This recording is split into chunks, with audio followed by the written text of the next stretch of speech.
एवो मीरा माँ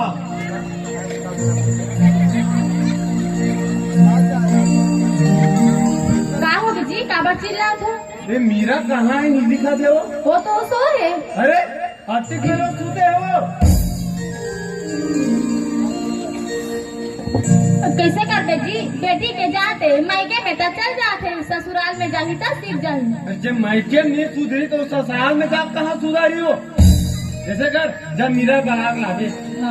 बेटी मीरा, ए मीरा।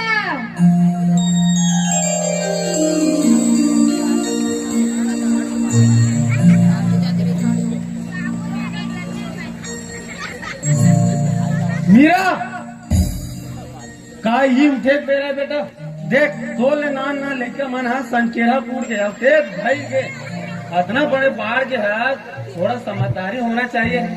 सुन मीरा हम तोर माँ दोनों ना हमारा राजधानी जावा था ठीक है ना तो मोर कपड़ा साफ करके रख दे बाबूजी बस तो फेर के मारे मार के सोच पाएगा मोर कपड़ा साफ करके रख ओकर बाद कॉलेज जावे ठीक है ना चलो। हाँ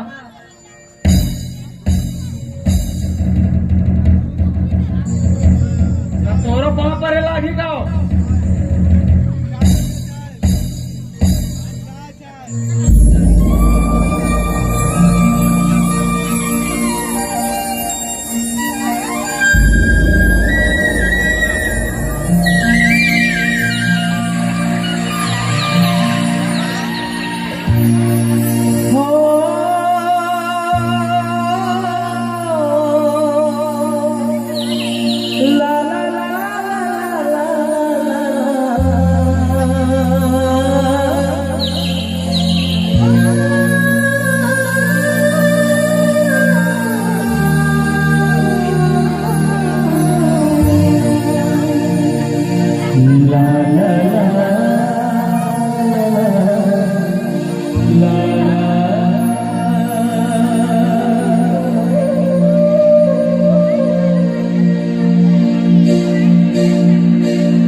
जन्म जन्म की और मयारो तोर बन के मैं तो बन